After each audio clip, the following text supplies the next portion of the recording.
June 4, 1943, Camp Hearn, Texas. The spoon trembled in Unifizio Wilhelm Hoffman's hand as he stared at the impossible meal before him. Beef stew with actual chunks of meat larger than his entire weekly ration in the Afrika Korps. Fresh vegetables that weren't rotting, white bread that contained wheat instead of sawdust, and beside it all, a glass of cold milk that seemed to glow in the Texas afternoon sun. "This cannot be real," he wrote in a letter that would reach his mother in bombed-out Hamburg 6 months later. "They are showing us propaganda food. Tomorrow we will get turnip water like everyone else." Around him, 1,850 German prisoners of war from Rommel's defeated Afrika Korps sat in equal disbelief in the mess hall that had been constructed in just 90 days. Men who had survived on 200 grams of sawdust-filled bread and watery soup made from fodder beets now faced portions that would have fed an entire Wehrmacht squad for 3 days. The clatter of forks on metal trays had stopped. Some men were crying. Others sat frozen, unable to reconcile the abundance before them with 3 years of Nazi propaganda about a starving, collapsing America.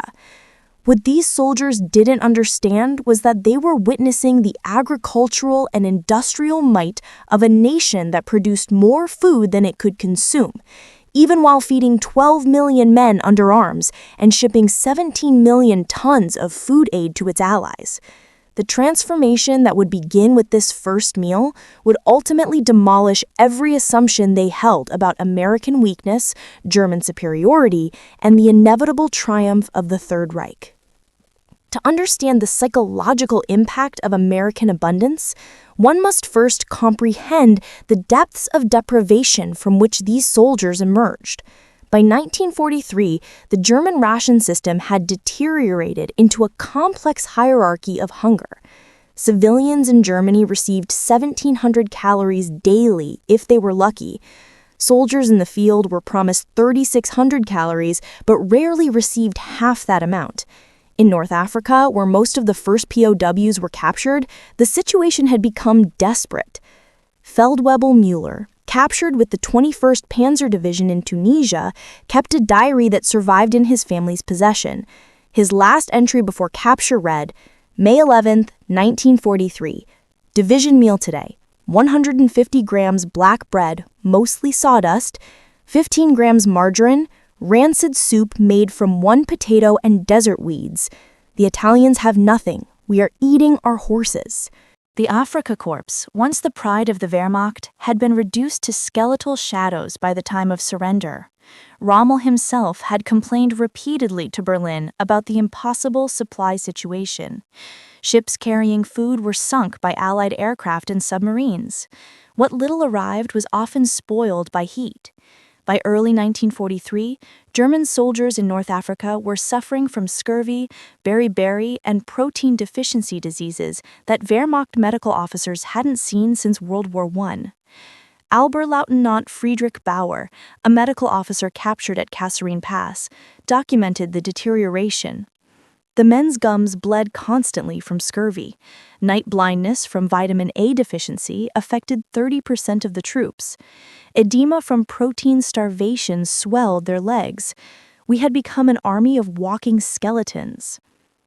The surrender in Tunisia on May 13, 1943, brought 275,000 Axis soldiers into Allied captivity. Among them were the elite of the German military, veterans who had conquered France, driven the British back to El Alamein, and believed absolutely in German racial superiority and American decadence. The first shock came immediately at the temporary collection points in North Africa. American quartermasters distributed C rations and K rations to the prisoners. These combat rations, which American soldiers complained about constantly, seemed like miracle food to the Germans. Unteroffizier Karl Schmidt, captured with the 95th Light Division, wrote, "The Americans gave us small boxes they called K rations. Inside was more food than I had seen in 2 months. Crackers that weren't moldy, a tin of meat that was actually meat, chocolate, sugar, even cigarettes. They apologized that this was all they had. Apologized." The journey to America aboard Liberty ships provided the second revelation. These vessels, churned out from American shipyards at a rate that German naval officers would have declared impossible, were returning from delivering supplies to Europe. Rather than sail back empty, they carried human cargo. In the holds, hastily converted for POW transport, German soldiers encountered American abundance in its most casual form. Gefreiter Hans Weber remembered, "The American sailors threw away more food after each meal than my entire company had eaten in a week. Whole loaves white bread, barely touched, went into the garbage. Sailors complained about having chicken too often. One crushed a chocolate bar underfoot because it had melted slightly.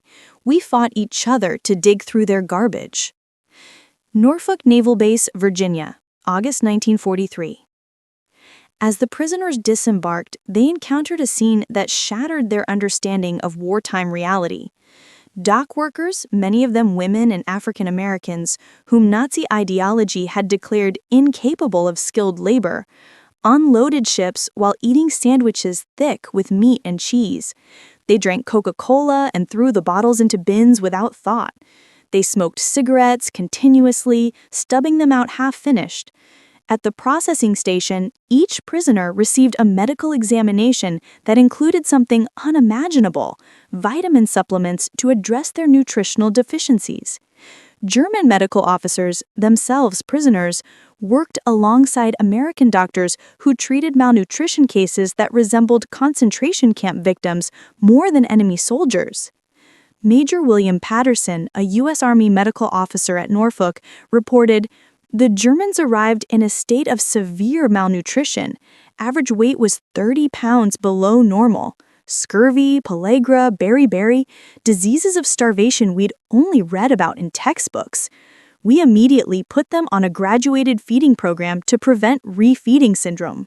The train journey to the interior camps provided a 3-day immersion in American agricultural abundance. As the trains rolled through Virginia's Shenandoah Valley, prisoners pressed against windows, watching endless orchards heavy with apples, fields of corn stretching to the horizon, and dairy farms with herds of fat cattle. Every small town had a grocery store with full windows, restaurants with signs advertising daily specials, and ice cream parlors with lines of customers.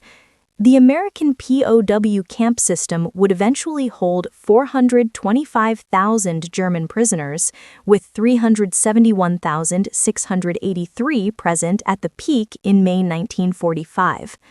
These prisoners were distributed across 700 camps in 46 states.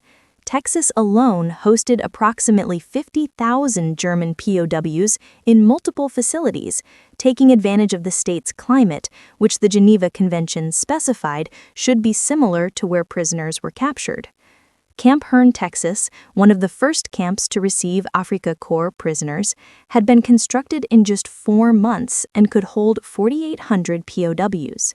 It featured amenities that exceeded what most German soldiers had known as civilians: electric lights, hot water, flush toilets, recreation halls, and, most incredibly, mess halls that served 3 hot meals daily. The first full day's menu, June 5, 1943, was preserved in camp records.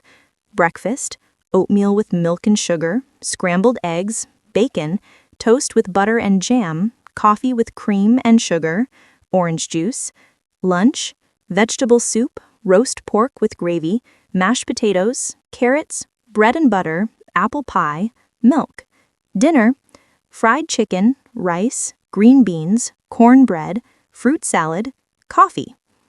This single day's menu contained approximately 3,500 calories, more than German civilians received in 2 days. The meat alone exceeded the monthly meat ration for German civilians.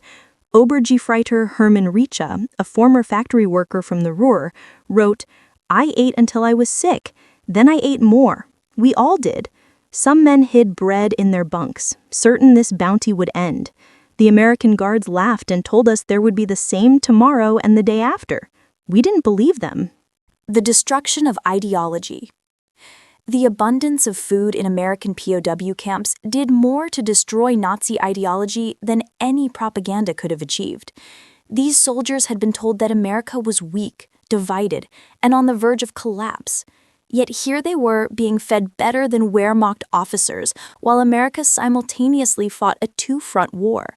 The camp canteen became a window into American consumer culture. With the 80 cents daily they earned from labor, prisoners could purchase items that had vanished from Germany years ago: chocolate bars, cigarettes, razor blades, soap, toothpaste, writing paper, and, incredibly, ice cream. The canteen at Camp Hearn sold 5,000 ice cream bars weekly to German prisoners who hadn't tasted ice cream since before the war.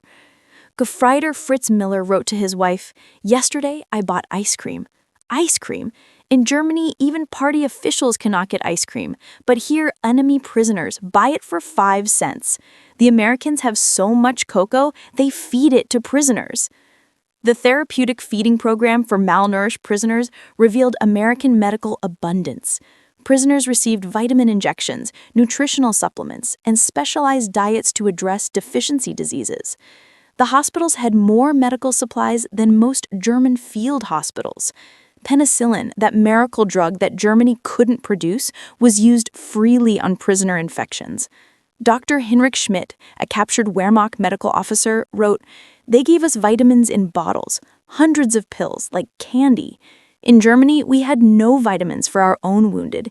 Here, enemy prisoners received better medical care than German civilians could dream of." By October 1943, labor shortages led to POWs working on American farms and in food processing facilities.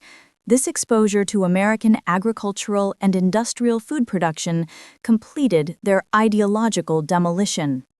At a cotton gin outside Houston, prisoners witnessed mechanical harvesting that defied comprehension. A single picking machine did the work of 50 men. The gin processed more cotton in a day than German textile mills saw in a month. But it was the casual abundance that truly stunned them. Field workers, including African American laborers whom Nazi ideology had declared subhuman, ate lunches that would have been feasts in Germany.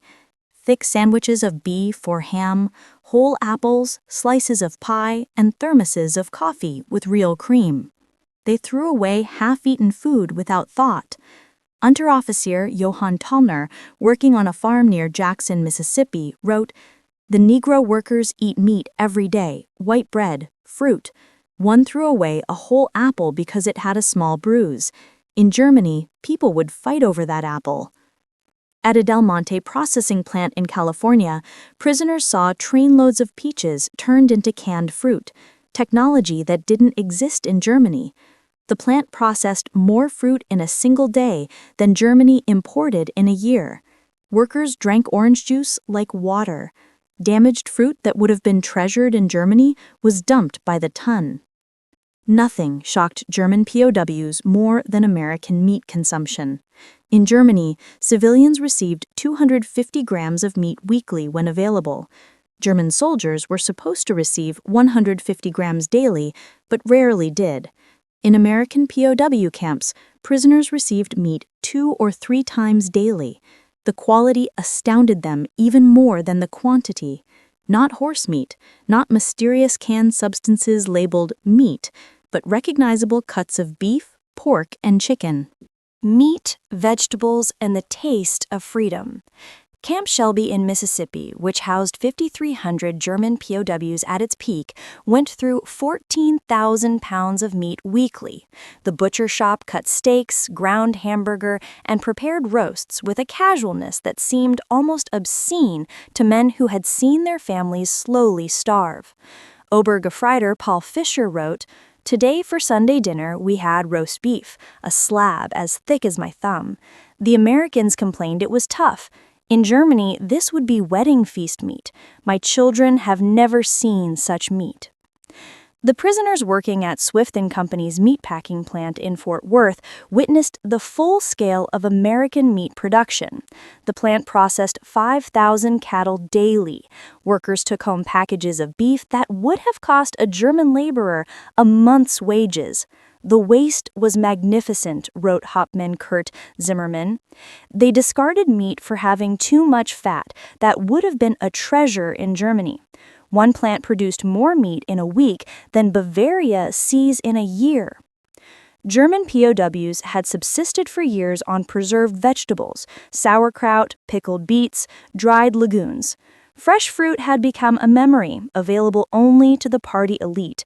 In American camps, fresh produce arrived daily. The psychological impact of fresh oranges at breakfast cannot be overstated. Oranges, tropical fruit in June, in Texas, available to enemy prisoners. The camps received regular shipments of apples, peaches, pears, grapes, and even bananas, fruit that most Germans hadn't seen since before the war.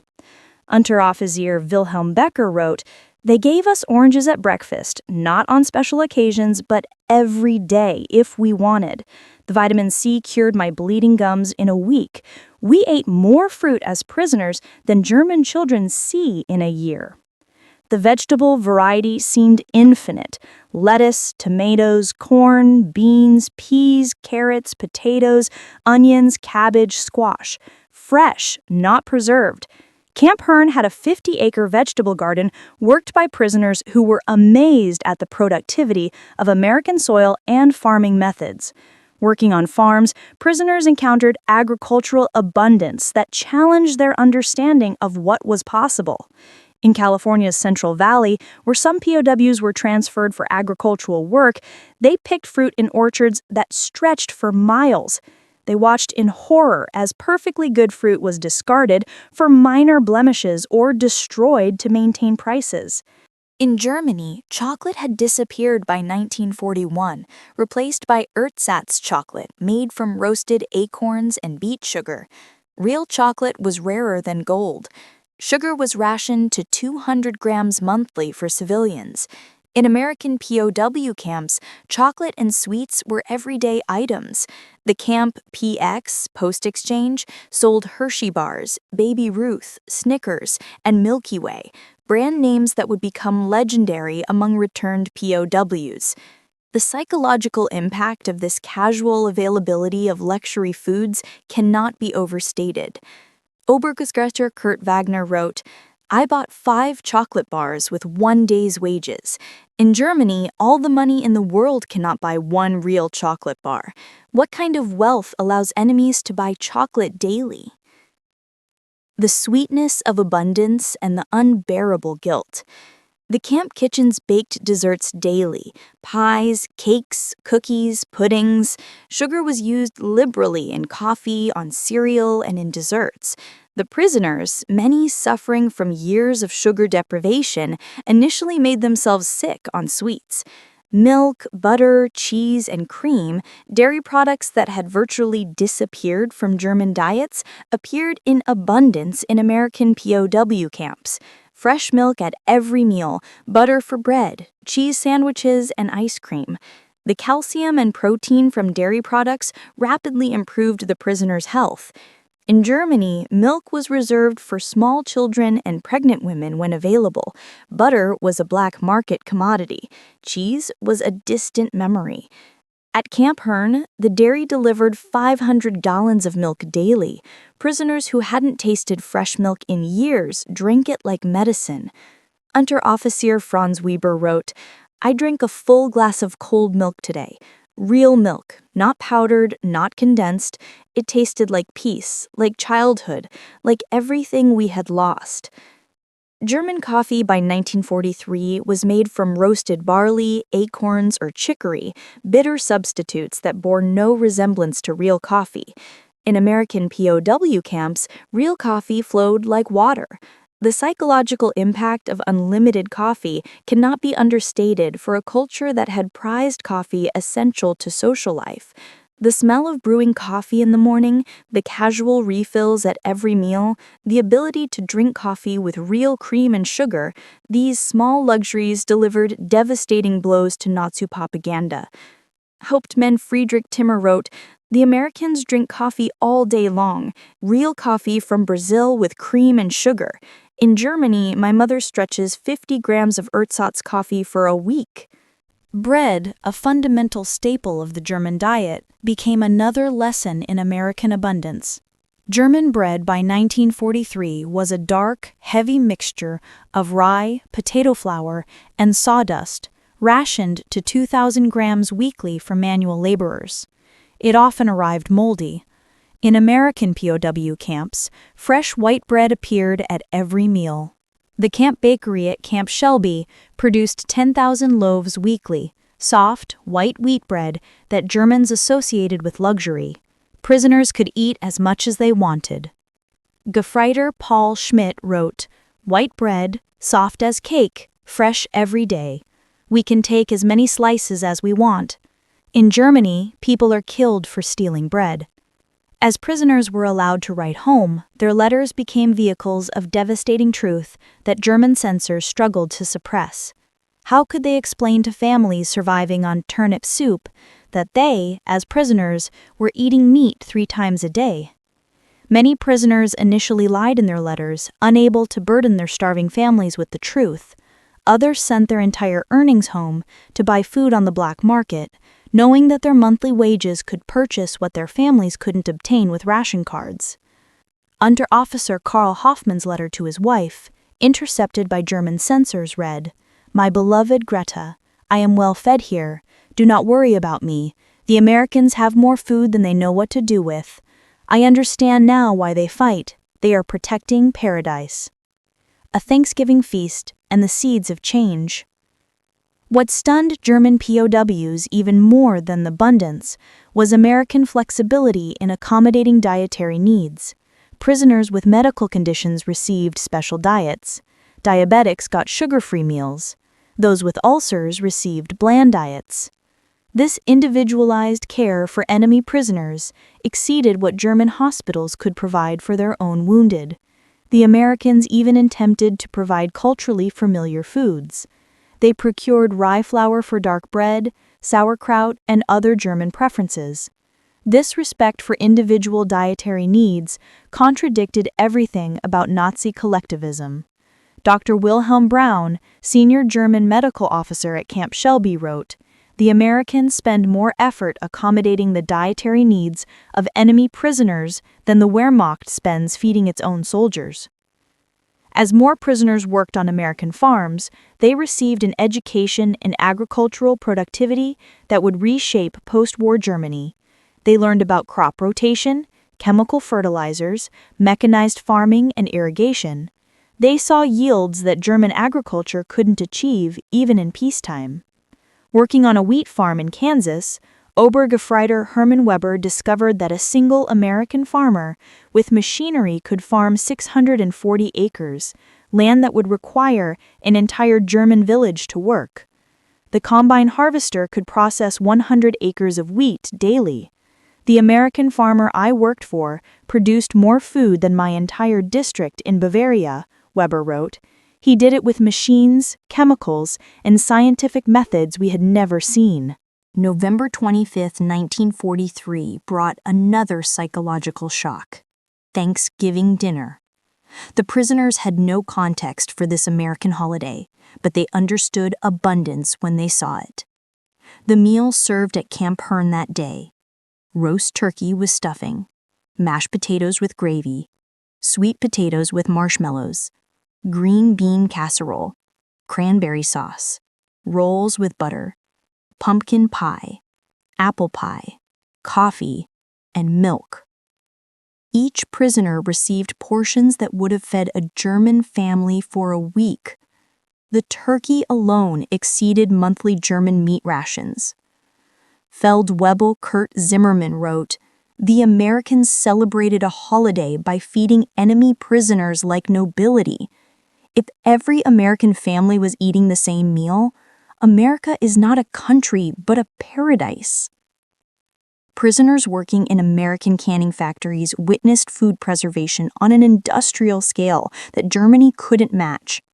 At the Campbell Soup Factory in Camden, New Jersey, they watched the plant produce 10 million cans of soup annually.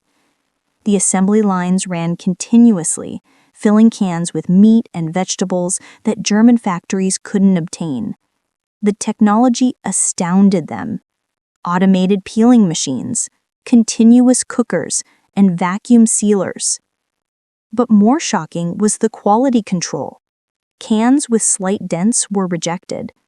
The waste stream from imperfect products exceeded Germany's total food production.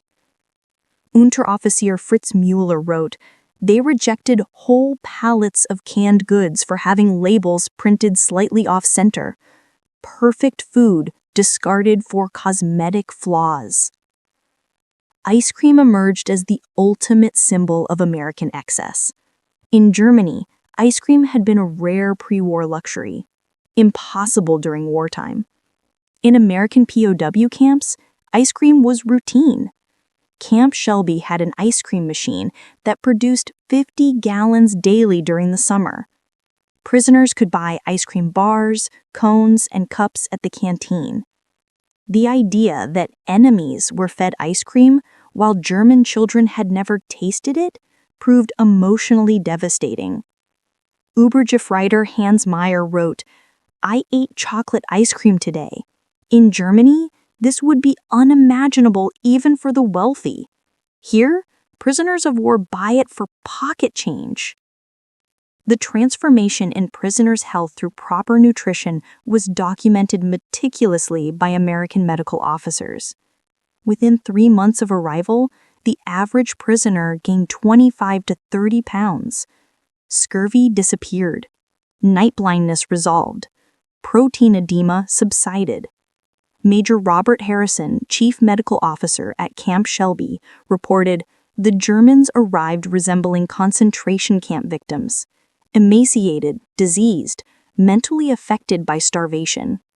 3 months of proper nutrition transformed them into healthy young men." The prisoners themselves could hardly believe their physical transformation. Muscles returned, energy increased, and mental fog from malnutrition lifted.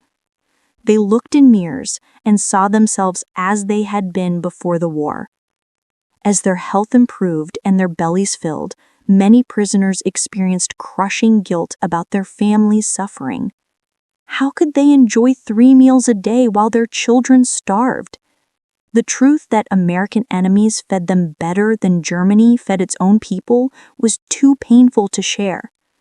Unteroffizier Paul Fischer's unsent letter, found after the war, read, "My dear wife, I cannot tell you the truth. I eat meat every day while you starve.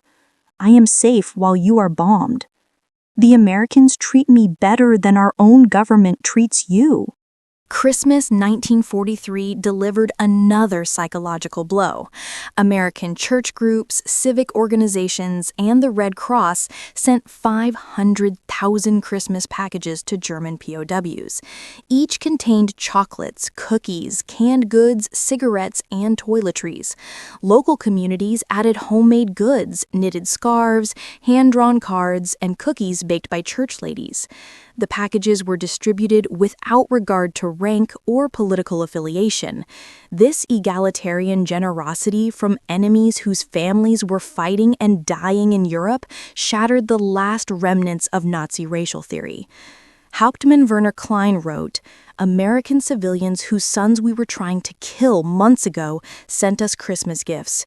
Churches prayed for us, children sent cards wishing us Merry Christmas. Only those absolutely certain of victory show such charity to enemies." The legacy of abundance. By early 1944, the food in American POW camps had become an inadvertent education system. Prisoners learned about nutrition, vitamins, balanced diets, and food safety. They discovered that adequate nutrition improved not just health, but productivity, mood, and mental clarity.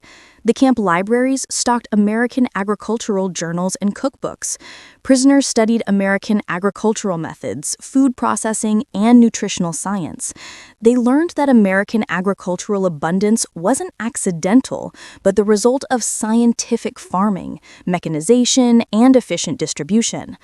Obergefreiter Friedrich Becker, a former agricultural student, wrote, "The Americans have turned farming into a science. They test soil, breed better crops, and use chemistry to increase yields. No wonder they have so much food." As 1944 progressed and news from Germany worsened, the contrast between POW abundance and German starvation became unbearable. Letters that slipped past censors told of cities reduced to rubble, civilians eating grass soup, and children dying of malnutrition.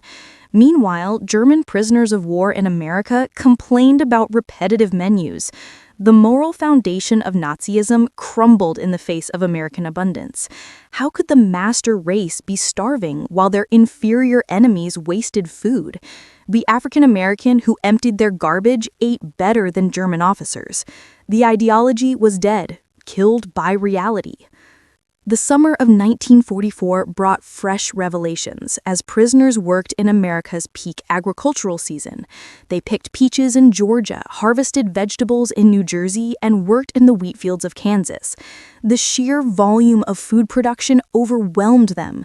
In a single day at a Georgia peach orchard, prisoners picked fruit that would have supplied a German city for a month.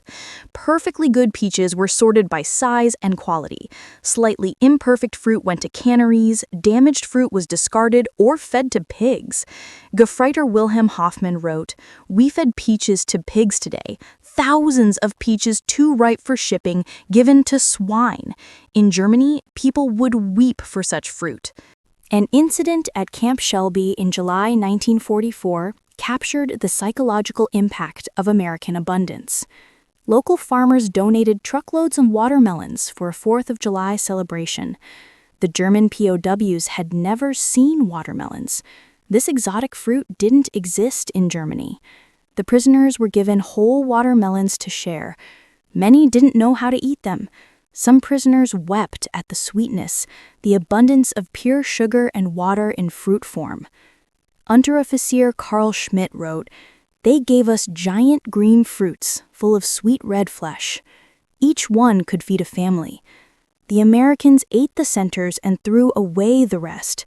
A nation that can waste food as entertainment has already won." Working in Iowa cornfields provided another agricultural shock. Iowa alone produced more corn than all of Germany produced of all grains combined. But most shocking, the majority went to feeding animals, not humans. The concept of growing food to feed to animals to produce meat was a luxury Germany couldn't afford.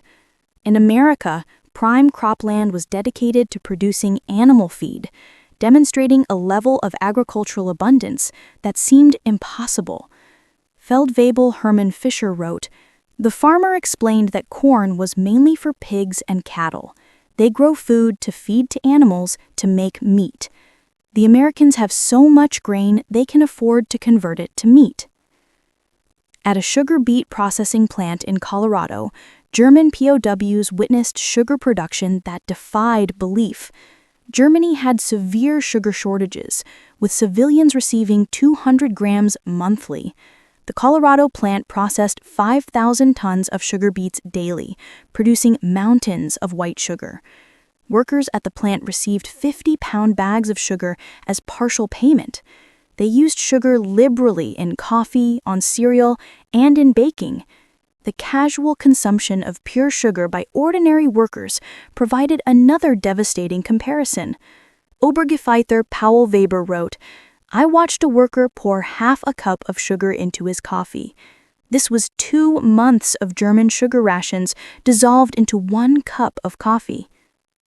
German POWs working at Gulf Coast ports witnessed American fishing fleets bringing in catches that dwarfed the German fishing industry's output. Shrimp boats dumped tons of bycatch, perfectly edible fish, thrown away because they weren't the target species. At Galveston, prisoners watched shrimpers throw away more fish in a day than German fishing fleets caught in a week. The concept of discarding food because it wasn't the preferred type was incomprehensible. Gefeiter Hans Müller wrote, "They threw tons of fish back into the sea because they were the wrong kind. In Germany, people would fight over fish heads." At Wisconsin dairy farms, German POWs encountered milk production that seemed impossible. Single farms produced more milk daily than entire German districts. The technology, mechanical milkers, refrigerated tanks, pasteurization equipment, was decades ahead of German farming. Most shocking was the casual waste. Milk that wasn't perfectly fresh was dumped. Cream was separated and used liberally. Butter was churned in quantities that would have supplied German cities. Unterofficer Fritz Wagner wrote, "The farm where I work produces 1,000 gallons of milk daily. One farm. They pour excess milk on fields as fertilizer." At an egg farm in Maryland, prisoners encountered industrial egg production unknown in Germany. The farm housed 50,000 chickens, producing 40,000 eggs daily. Automated systems collected, washed, and sorted eggs. Germans received 1 egg per week on ration cards when available. American prisoners of war received eggs daily at breakfast. The Maryland farm shipped trainloads of eggs to cities. Gefreiter Wilhelm Becker wrote, "Each house held more birds than our entire village. They threw away more cracked eggs daily than Germany produces." The unbearable contrast and the hope of the future. Thanksgiving 1944 proved even more abundant than the previous year, despite America fighting on 2 fronts. The meals served to German POWs hadn't diminished, but grown. Turkey, ham, roast beef, mashed potatoes, sweet potatoes, stuffing, gravy, green beans, corn, cranberry sauce, 3 types of pie, ice cream, coffee, milk, and wine. The prisoners sat in stunned silence. Their homeland was starving, cities destroyed, and children eating grass soup. Yet America fed German prisoners a feast that exceeded pre-war German celebrations. Hauptmann Werner Müller wrote, "The Americans have so much food that they can feed enemies better than we fed ourselves in peacetime. They conquered us with food before their armies arrived." By late 1944, many prisoners stopped writing home about food. The guilt was unbearable. Hidden diaries and unsent letters found after the war revealed the psychological torture of abundance amid family starvation. Feldwebel Otto Schmidt's unsent letter read, "I dreamed I could send you a single American meal. The meat from my lunch could feed you for a week. I am in paradise while you are in hell." As 1945 began and reports of German collapse reached the camps, the contrast became surreal. Prisoners learned of the Ardennes offensive's failure while eating New Year's dinner. They heard about German cities without food, heat, or water while sitting in heated mess halls. The American newspapers showed pictures of starving German civilians, children with rickets and starvation bellies.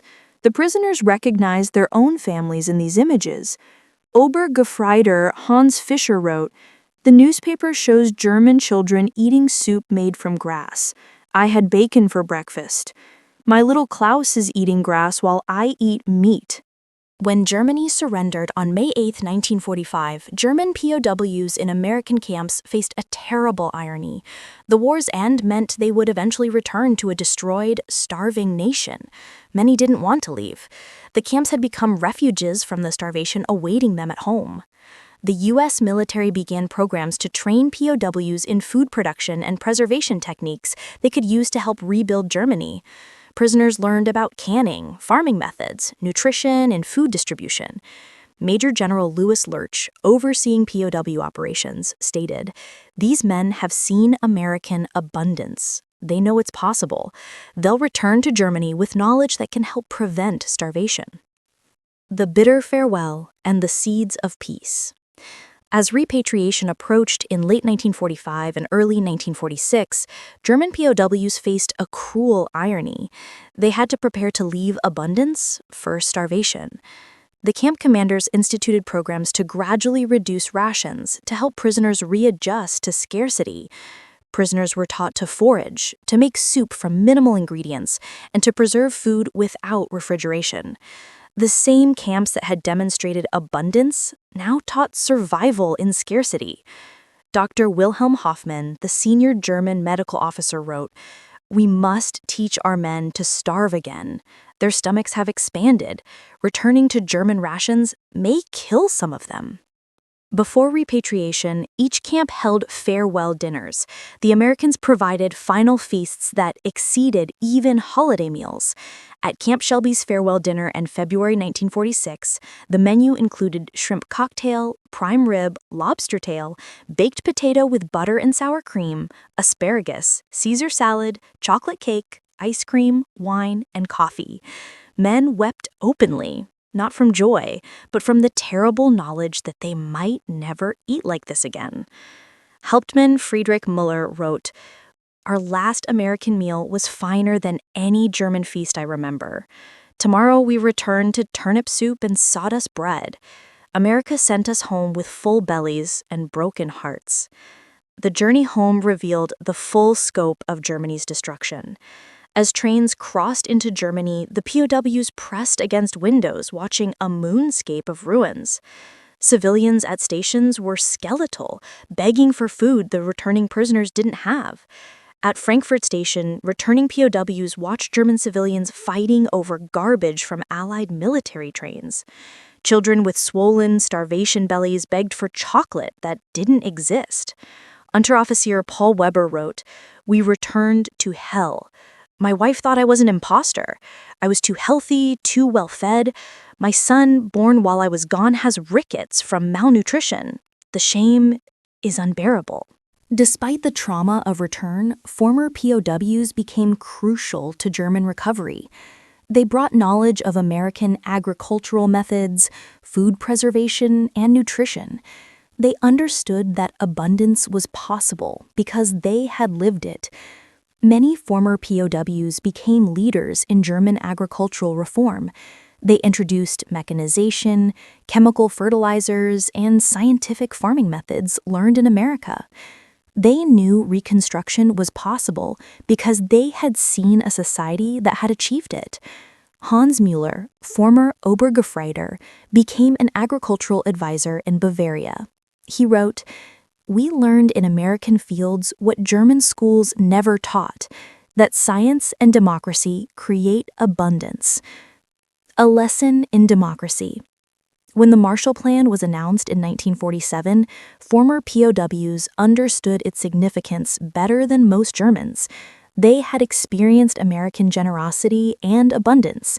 They knew America could afford to rebuild Europe because they had seen the casual waste that demonstrated unlimited resources. The food aid that began flowing to Germany seemed familiar to former POWs.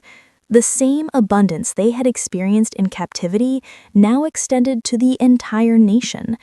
Wilhelm Schmidt, former Feldwebel, wrote, "The Americans feed us again, this time as free men. They send wheat, milk powder, canned goods, the same food we ate as prisoners." Studies conducted in the 1950s found that former POWs who had been in American camps showed significantly different attitudes than those captured by other powers.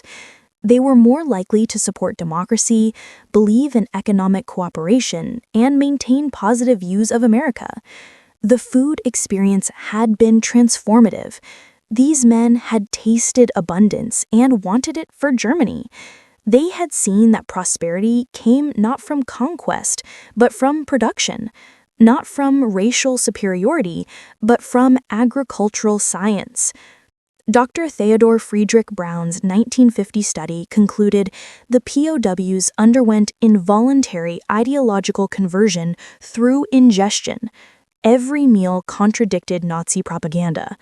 The men were not brainwashed, but belly-washed, converted through consumption rather than coercion. The transformation was particularly profound because it was experiential rather than theoretical. The POWs didn't read about American abundance, they ate it. They didn't hear about agricultural might, they harvested it. Former POWs introduced American food culture to post-war Germany. They brought recipes learned from mess halls, cooking techniques from farm wives, and, most importantly, the expectation that abundance was achievable. The first German supermarkets in the 1950s were modeled on American stores described by former POWs. The concept of food choice, of aisles stocked with variety, of refrigerated sections and frozen foods, all were imports from the American captivity experience.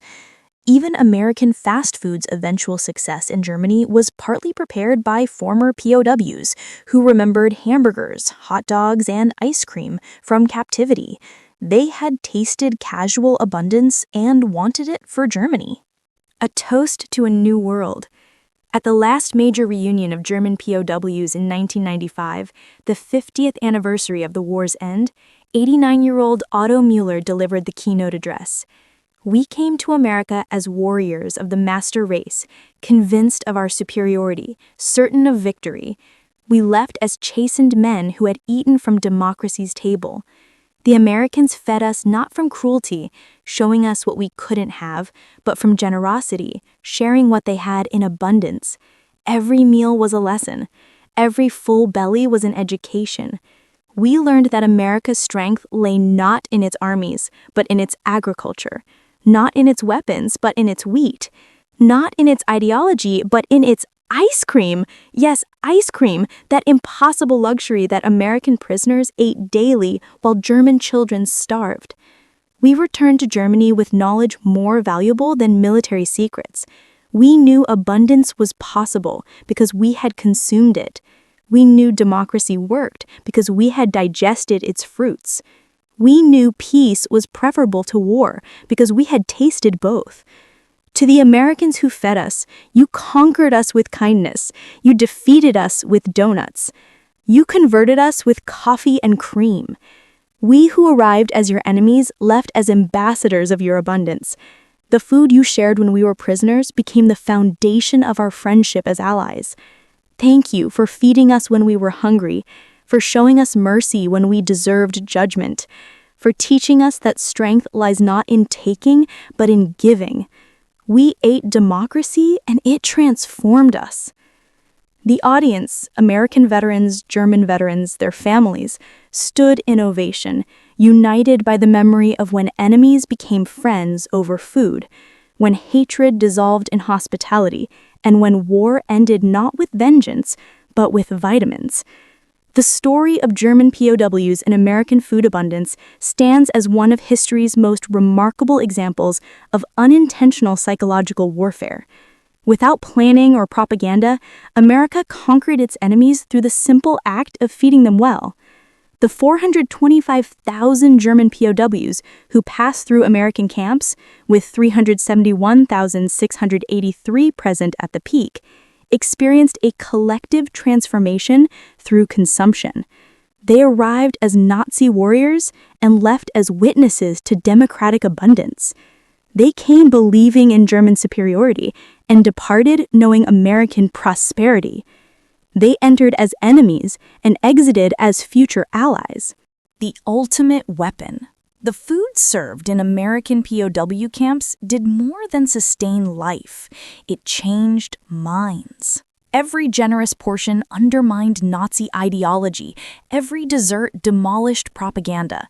Every glass of milk murdered the myth of American weakness. The prisoners were defeated not by deprivation, but by abundance. Not by cruelty, but by kindness. In the end, America's greatest weapon was not the atomic bomb, but the apple pie. Not the Sherman tank, but the chocolate bar. Not the B-17 bomber, but the beefsteak. The German POWs were conquered by consumption, defeated by dessert, and vanquished by vegetables. They had expected to find a weak, divided nation on the verge of collapse. Instead, they discovered an agricultural colossus that could feed its enemies better than Germany could feed its own people. They witnessed the arsenal of democracy, but more importantly, they tasted the abundance of democracy. The transformation was complete and permanent. These men returned to Germany not as defeated enemies, but as converts to prosperity, advocates for abundance, missionaries of the possible. They had seen the future, and it was delicious. Their story reminds us that sometimes the greatest victories are won not on battlefields, but in mess halls. not through destruction, but through generosity, not by breaking bodies, but by filling bellies. The German POWs, who couldn't believe they were eating meat, fruit, and chocolate in American camps, learned that democracy's greatest strength was not its ability to destroy, but its capacity to create. Not its power to punish, but its ability to provide. They arrived hungry and left full, not just of food, but of new possibilities for what their nation could become. In their transformation lay the seeds of the Atlantic Alliance, the Marshall Plan, and the peaceful, prosperous Germany that would emerge from the rubble.